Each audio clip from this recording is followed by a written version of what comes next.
This is the I Love Success podcast. I'm Peter Jabrukowski, and I have made a vow to myself to help as many people as possible to achieve their dreams. Let's get started. Hey guys, and welcome back to the I Love Success podcast. As you probably know by now, I have a big, fat, crazy mission. I love helping people going after their dreams. I know myself, as I was a chubby kid, I was a bullied kid, I didn't believe in myself. And just by being surrounded by great people, I got the opportunity to, grow as a human being and become better, travel all over the world and become a world medalist. And it's not because there's anything special with me. It's just because I was surrounded by great people and I did the work, and so can you. Uh, so, buckle up and get ready, because today we have a really cool guy here. His name is Jereme. I think I got that right, Kleven. And I mean, he's built an incredible real estate business, one of the top growing and fastest growing companies in the country, actually. And I'm just excited to share his journey and his mindset and what it is that makes him grow as a human being and also help others grow. So, Jereme Kleven, welcome to the I Love Success podcast. Hey, thank you very much. Thank you for having me. And I love success as well. Awesome. We've never made it though. We're not success yet, but we're on our way. But first and foremost, yeah, thank you very much for having me. Happy to be here. Awesome. And yeah, let's dig right into success. What what I'm trying to do here is to redefine the concept of success, and because I know it's different for everyone. Can you just talk about, like, what is success for you look like? I think that there are so many different ways to kind of skin that in terms of what success is to me. And that's definitely a loaded question. I think at the end of the day, I look at freedom is really my big thing, right? The freedom to kind of do what I want, when I want, how I want, and spend the time with my family and my kids, and help them become better people, and ultimately creating a business that you can step away from. And when we talk about this real estate industry, there's only a few ways to be successful, and we can get into some of that stuff maybe later here. But there's a point where we have to hopefully create a business that we can step away from 30, 60 days potentially, and the business still operates. So we thankfully have reached that point where we have a great team, an incredible staff, almost 3,000 agents out there doing a tremendous amount of business. And so thankfully, humbly, I am able to step back if I so choose. Not that I want to, not that I will. We're very hungry, we're very driven and committed, and we're in the trenches right by side with our agents and side by side with our staff. But again, thankfully, humbly, I can step away, and the business still operates, the machine still operates. And so that to me is a level of success. And thankfully, this business has been really, really good to us, and created us some freedom, right? To, like I said, some freedom to do what we want when we want. And like I said, build up the people around us. That to me is also a success, is to build others, build our staff, help them become better people, better professionals. And like I said, to be able to spend that time with those that are important to us, right? We all know life is too short. So if we don't spend the time with the ones we love, that's not a success. So thankfully we're able to do that. So Yeah. And let's take it from the beginning. Like, Jereme, what were you dreaming of when you were a kid, and how did you get into, real estate, which is for many people like a second or third career?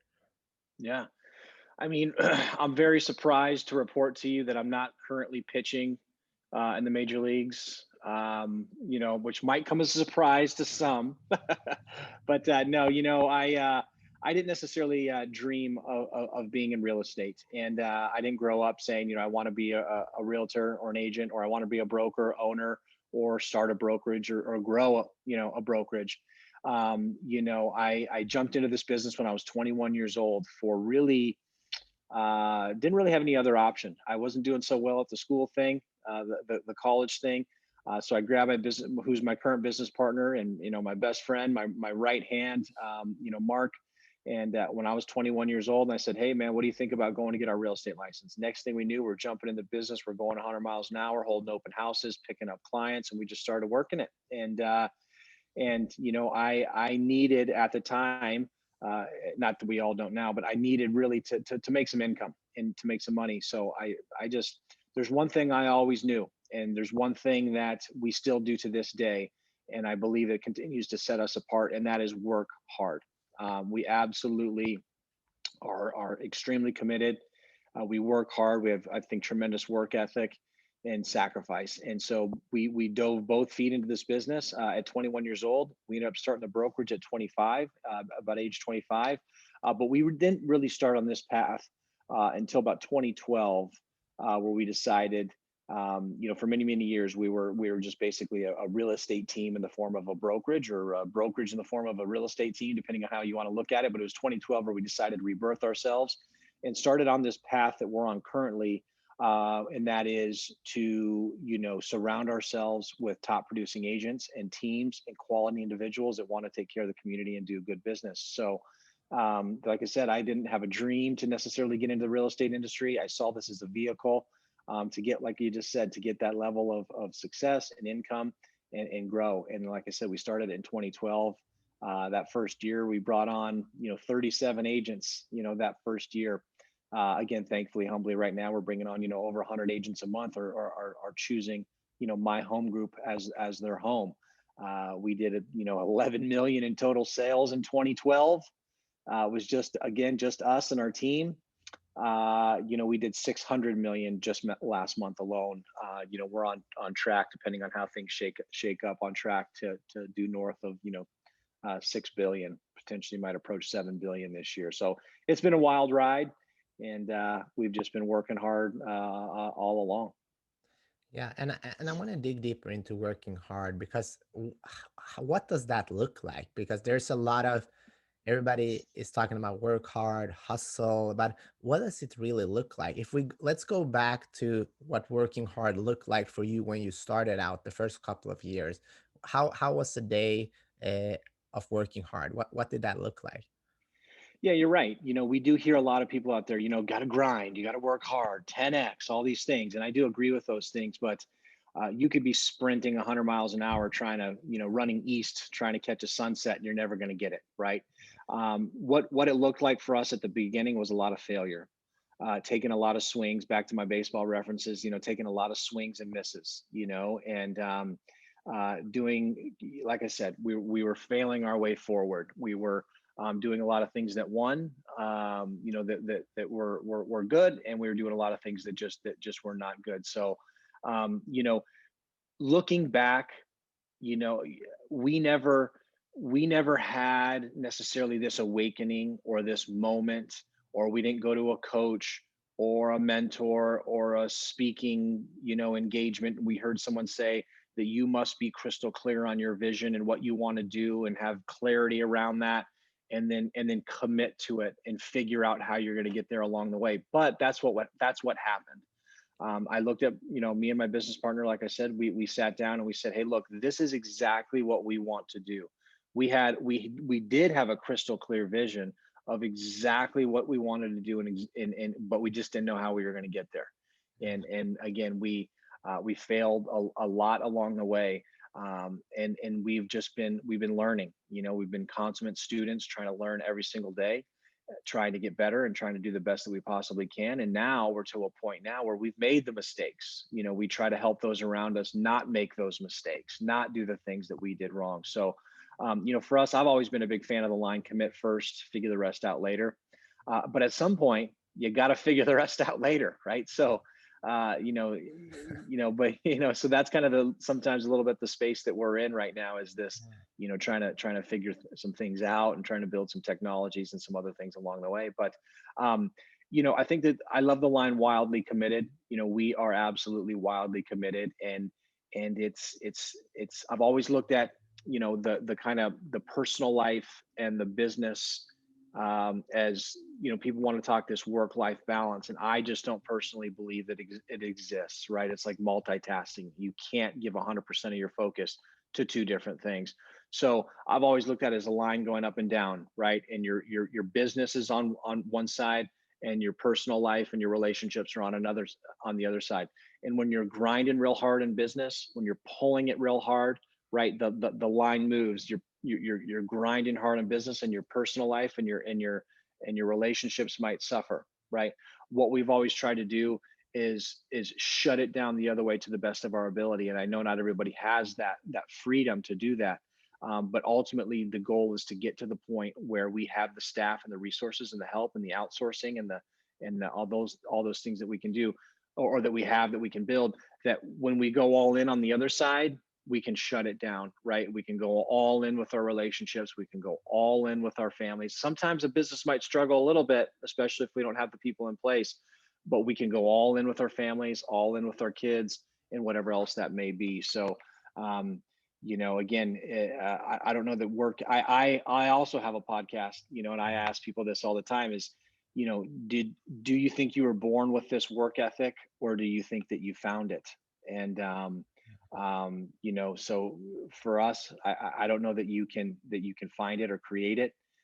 Maybe you can kind of trick your way into working hard and set yourself up for success. But those that are truly committed, especially in our industry, my man, the ones that are truly committed are the ones that are having the success.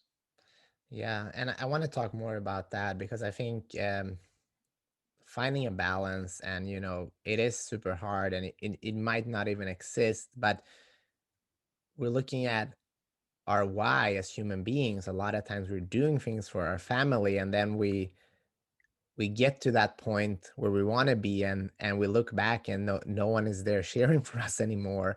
So have you experienced any of those moments in your life where you had to lose people in order to excel in your business? I absolutely think that that's the case, right? I think that we have to be. We've all heard the adage, the 5 people that we surround ourselves with, right? We're a product of those people, and we have to constantly be looking up in relationships. I'm a big believer that reach out to your broker, reach out to mentors, reach out to maybe public figures, around our industry, around in any industry. What do you have to lose? Reach out to those people. A lot of times, people that have reached a level of success, I'm sure a lot of people that have come on your show in the past that have had some success are also open books. They want to share, they want to pay it forward, they want to help everybody else get better. Those that have had success, they want everybody to win. I know I want everybody to win, right? There's so much business out there, there's so much opportunity. One of our lines is, who wants to get it? Who wants to make the decision that they want to get it? And so those that don't, maybe they don't want to go 100 miles an hour, they just want to do their own thing. That's totally cool, right? That's fine. But that's not necessarily who I want to surround myself with, right? I don't want to surround myself with lazy people or people that don't know how to work hard or that aren't committed. That's just not who I really want to spend my time and who I want to give my time to. So, another line that I've kind of created over the years is eliminate the dead weight to elevate. So whether that's people, sadly, right? I'm not trying to be heartless, but sadly, people that don't fulfill us or don't push us to get better. Just like our partners, the partners that we choose in life is very, very important, whether it be in our personal lives or in business. And so, eliminate the dead weight to elevate. And a lot of times, it's not necessarily um, who we add or the person that we do reach out to or the system or the technology that we add. A lot of times, it's the things that we cut out that are holding us down, that are taking our focus, our attention, and our energy, that could be dragging us down and or not allowing us to elevate. So again, I think anybody that's reached any sort of level of success, again, sadly, it's just it's part of the game that not everybody is going to fulfill us and push us and help us get to that next level. Not that they're not friends. I love a lot of my old friends that might be doing some things, whatever they're doing, right? But I love them and I always will. And but it doesn't necessarily mean that they're helping serve my best interest. Yeah, Jeremy, I'm a little bit curious because On my first show, I had an Olympian. He's out actually from Tucson, Arizona, originally. Sky Ah, Christopherson. It was a very good biker, and he said almost everyone successful are either running away from something or chasing something, or maybe even a combination of both. So, which one do you think you are, and why? I think we're running towards something, and I think that that's a great point that he said, right? And I would spin that to making the choice for opportunity. Making the choice. I think it's so important how we view things, how we view life. We've all probably heard things don't happen to us; they happen for us. I love the quick story I want to share with you guys. If I don't know if you've heard this one, but there's two twin brothers that grew up in a household with an alcoholic father, Yeah. and one turns out to be very, very successful, and one turns out to also be an alcoholic and not very successful at all. And so they're being asked the question on the gentleman that is an alcoholic and not successful and not doing very well in life, and they ask him, why do you think you're at this point of your life? And he says, well, it's because I grew up with an alcoholic father and it's all I knew. And then they go to the other brother that's doing well in life and has a family and has some success, and they said, why do you think that you're at this point in your life? And he says, well, it's because I grew up with an alcoholic father, right? And so two people in the same household experiencing the same thing, we have a choice on how we want to look at that. We have a choice on how it's going to affect us in a positive way or a negative way, right? We're faced with choices every single day. So it's deciding, making that choice on how we want to look at things and how we're going to go forward. So for us, we're chasing that ultimate freedom. We're chasing the future of this industry. We're chasing the opportunity to grow one of the most elite brokerages in the entire country. We're chasing, having the most top producing agents and the most top producing teams and the best quality individuals, like I said, that want to do good business and want to take care of the community. We want all those things. So I think that I'd say that we're chasing productivity and positivity. I mean, and when does this end? Like, how big do you guys want to be? I don't know that it ever ends. I don't think that we're not going to ever be at a place where we've said, okay, we've made it, and we'll never arrive. I think that there'll always be that next challenge, that next hurdle that we're trying to get to and trying to achieve. And not that we can't be satisfied with where we're at. We're very, very happy. We're very proud of what we've done to this point. Like I said, six, possibly approach 7 billion in sales. We're going to do 20,000 transactions this year. We're in 9 states. We have almost 3,000 agents. We have a lot of really, really good things going on. And so sometimes, yeah, we sit back and we high five each other and say, hey, look how far we've come, right? It is pretty fantastic. It is pretty incredible. And, when we're in some rare air right now, recently awarded by Real Trends as number 28 in the entire country for transaction sides and number 36 in the entire country for sales volume. So, I mean, that's huge, right? I mean, so much to be proud of. We're so proud of our staff. We're so proud of the people that we're surrounding ourselves with, the agents and the teams and the incredible people that we have around us. And so, yeah, we absolutely high five and say, look how far we've come. But you never can make it, so to speak, or you never can arrive, so to speak. So, we're hungry, we're committed, we want to keep growing, and we want to keep getting to that next level. And I think that that's a trait that a lot of entrepreneurs and some successful people out there, not that we're successful yet, but I'm hoping to be. I'm coming on shows like yours so that I can just, get the energy here of the success and what it tastes like and whatnot. You know what I mean? But Yeah. I think that we're going to continue to be driven. The other thing, real quick, is when's the right time to sell a successful business? I could argue that time is never, right. And again, if I'm able to have the freedom of living over there in your neck of the woods on the beach Yeah. while the machine is continuing to grow and churn, then that's a pretty special place to be.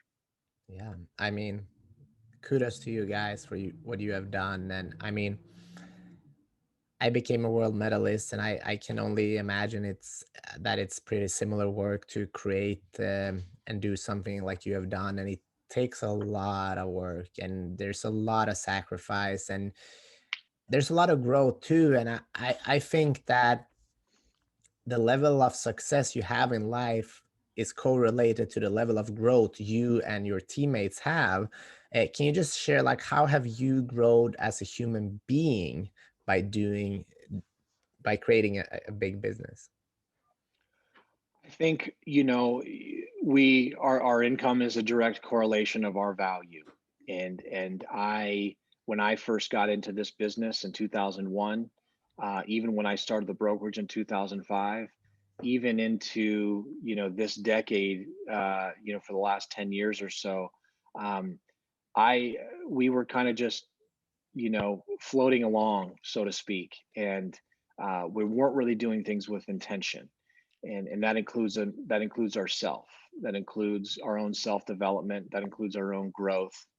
And so I think that it's incredibly important to look inside yourself, and to in turn look outside, and to again to reach up in relationships, or to reach out and find ways for us to grow personally.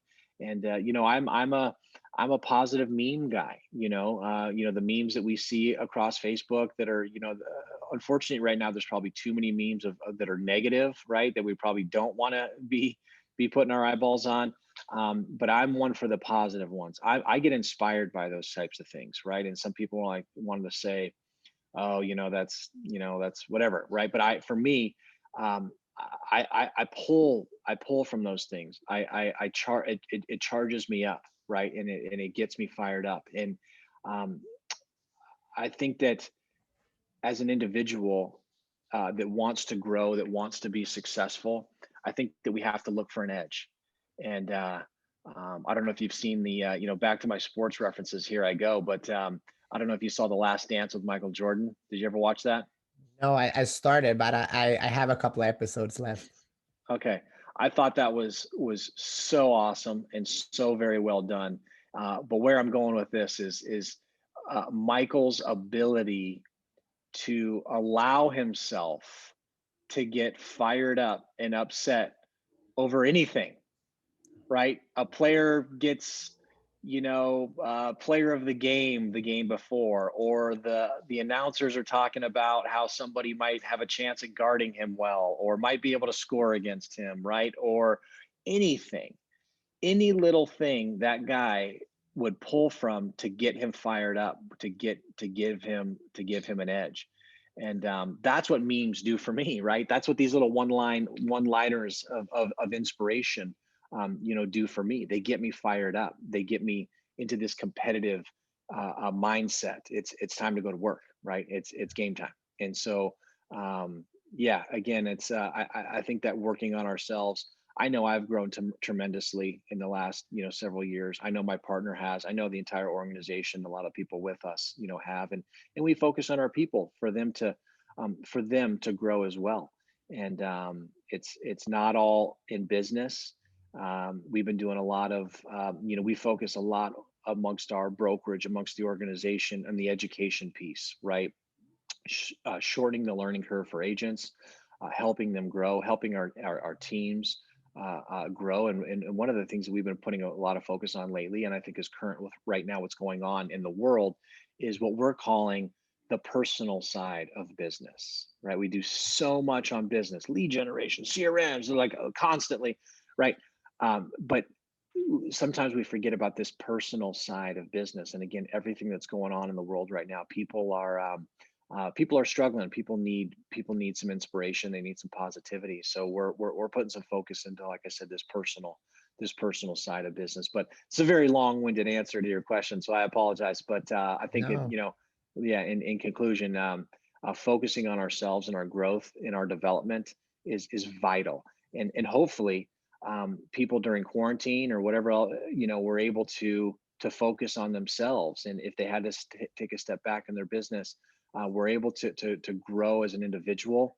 And then as we kind of gone back into this you know, society, so to speak, or back into the world, choosing wisely on what we decide to plug back in. And someone that's watching and listening to this right now, they might be in real estate, they might be in another business or have some type of goal. And they're like, hey, I want to build a business like that. If you can just break down, what do you think are the three or four, reasons why you were able to build this business, and how can we learn from that in order to excel in our own lives? So there's a few things I think that are very, very important when you know to build any business. Again, I'm specifically in the real estate business and those and the things that surround it, the ancillary businesses that surround the real estate business. But for us, at the end of the day, there's a few components of this that I think that are important. While an agent wants to join a brokerage or a team, and or why they want to stay at a brokerage or a team, and say what you will, but at the end of the day, first thing is first is money, right? Or opportunities. And so again, those opportunities equate to money. So for us, we have always come from a place of abundance. Okay. We are open books. We want to share. A lot of times, this industry has been very close to the vest and big secrets, and and it is changing. It has changed over the last several years.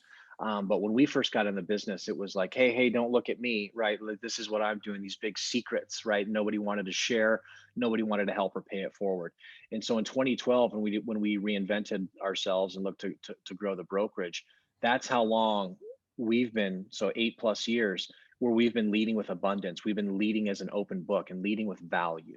In any business that you're in, you have to, in my mind, you have to lead with value first. We're focused on it every single day of the week, every staff meeting that we have. We're constantly focused on how can we add more value to the organization, to our agents. And if you're leading with abundance and value, and if you're leading with heart and you care, then I think that good things happen around you. And so that second piece for me is that culture, and that culture and the energy. And for us, it's the 3 C's that we use around my organization. So it's, the collaboration has led to the community, and like I said, the culture that we have here, at my home group. So some people want to say that that's number one, right? It could be the most important thing. For me, it's a very close second. Again, money and opportunities is number one. People need to make a living. They need to take care of their families, right, and build some wealth and ultimately a legacy. But that second piece is that culture and that energy and that collaboration and the environment. And people want to be a part of a tribe, and they want to be a part of something that's growing and moving forward, and that again, that leads with positivity and abundance. And I think that third piece is systems, right? And systems, a lot of times in this industry, or in any industry, is a dirty word. People are like, oh, systems, like it sounds like something like scary and intimidating, right? But all a system is of course a process and a way to do things. And that in itself is a system. And so for us, we've been kind of a believer in the bolt-on technologies. And so we filled a need with technology and automation and systems, and it's backfilled the needs that we have in our business, right? This is still I want people to understand. I'm sure as well. The business is a human, especially this industry, is a human connection, human resource business, right? So we have any sales business, we have a responsibility to get into relationship with as many people as we possibly can. And then how do we move the needle from a relationship to professional trust, right? So it's still going to be a face-to-face business. It's still a contact sport. You still got to call and text and email and do all these things, and you still got to get face-to-face. And then the systems and the technologies can backfill the needs that you have in your business. And so that's what we've done. So those components, I think, are really probably the top three components that have led to our growth. Thank you for sharing that, Yeah, yeah. Jeremy. And you know, I want to get a little bit deeper and talk heart to heart, because there's always so much behind a person building a great business. And so I want to ask you a very personal question. what was the worst day of your life, and how did that change you Mm. as a human being? I don't know if it was one day, but it was a period of time.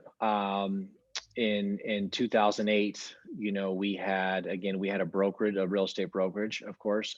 We had a mortgage operation. My partner, Mark, was the mortgage broker, and the market was at its absolute bottom. Right, you couldn't get deal. I don't know if you were in the business at that time or if you remember what was going on, but with all the short sales and foreclosures, and you might have a buyer that's ready to buy right now, but you couldn't get deals done because the process of the short sale process and banks closing out deals was so lengthy, and it was really really tough time to be in this business. And so um, we lost it all. We lost all of all of our properties. We lost all of our investment properties. We're on the verge of losing our business. We did end up closing down the mortgage operation just because of everything that was going, as it was going towards the banking platform.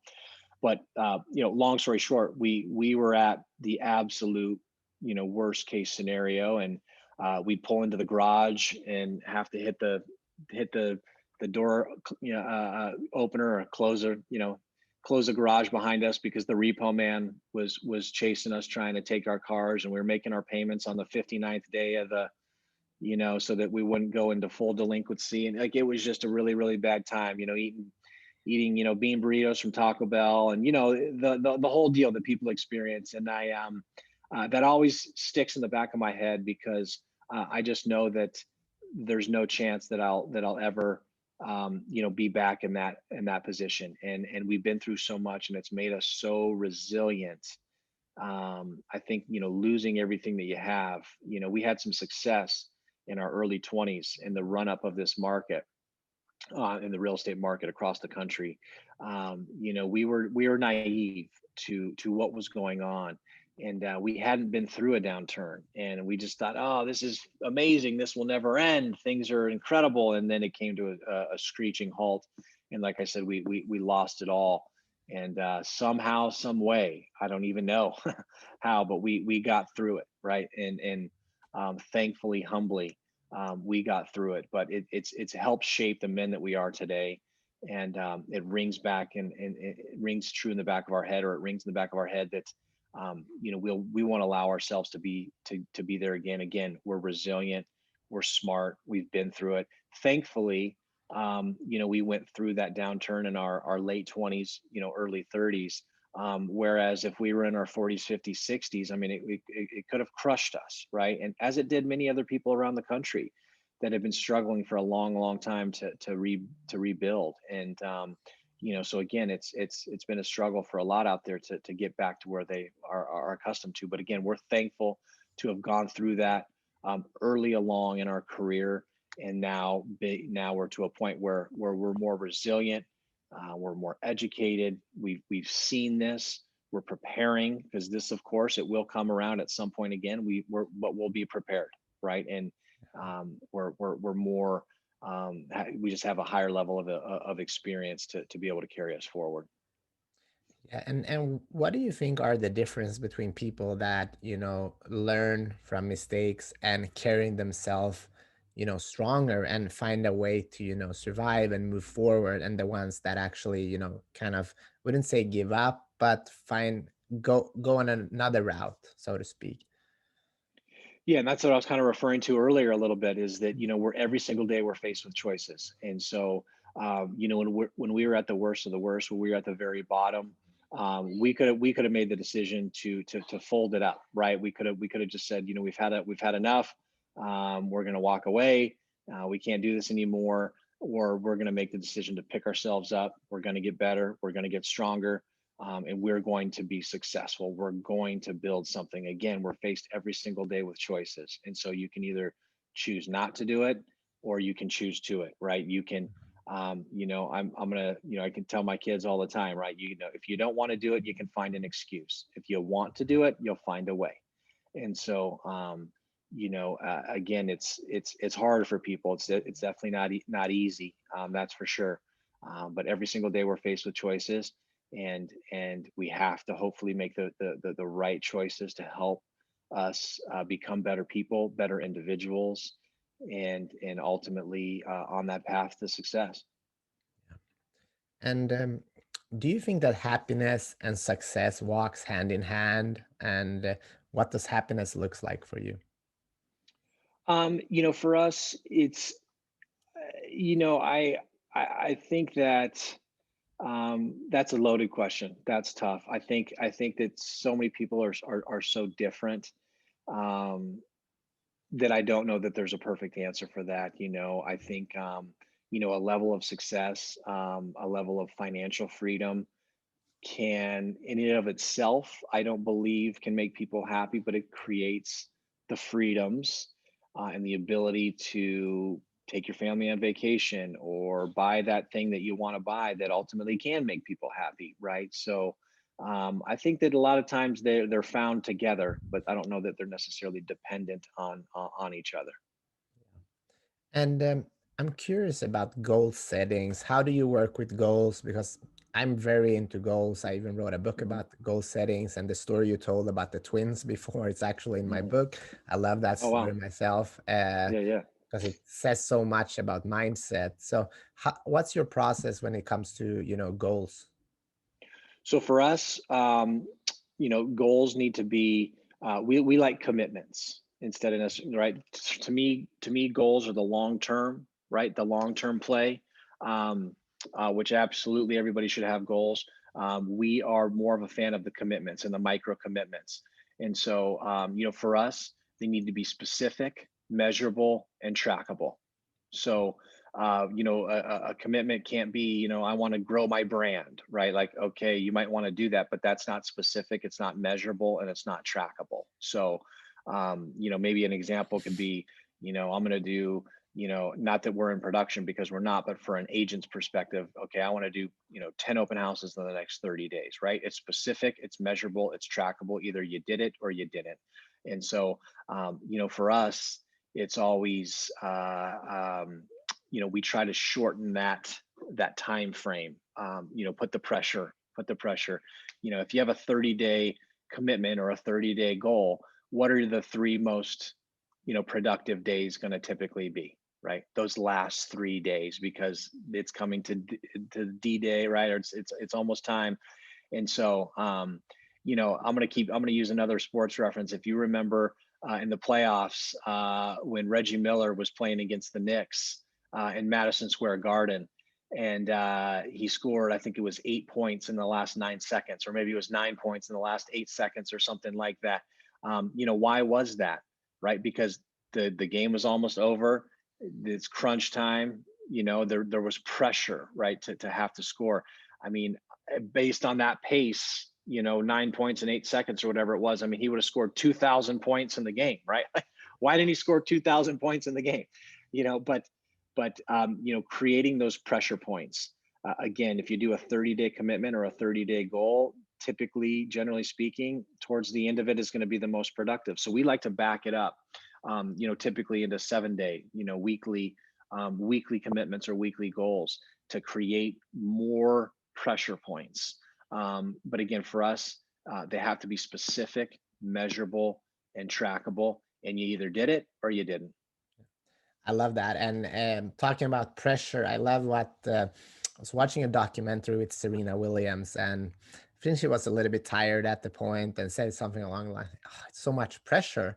And her coach said, "Pressure is a privilege." And I really like that because playing life at a high level, there will be some pressure, but it's also a privilege because you get to, go after that abundant life that you are seeking. And that's why we're here today. People that are still listening, watching, uh, you want something extraordinary in your life. And whatever that might be, there will be some pressure. And if you can back it up and have shorter timelines, I think you can get much more done. So I really like that.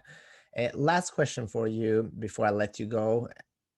For people that are still here, they want to go after their dreams, create a better life. What is the next step that they can do right now? Wow, another loaded question. Next step, I think, is having clarity. what it is that you want, and really why you want it, and what it's going to provide, and really digging deep on something that is truly, meaningful for you, that's important enough for you to want to go out and get it. And even if it's money, or I want to, sometimes people come to us, because we coach a lot of folks, and they'll come to us and say, hey, look, my motivation is that I want to buy a Porsche. Like, okay, well, that's fine. If you're so passionate about that, and that's something that you really, really, truly want, that's fine. That if that's your motivating factor. But for us, it's the clarity on really what you want, and then ultimately, I think making the decision, that for me, is the hardest part for myself. I think it's the hardest part for many, many others out there, is making the decision in your head, your heart, and your soul, that I'm going to do this. First of all, I know what I want. I'm crystal clear on what I want, what I'm gonna do. And the second piece is, I'm absolutely, committed 100% in my head, heart, and soul.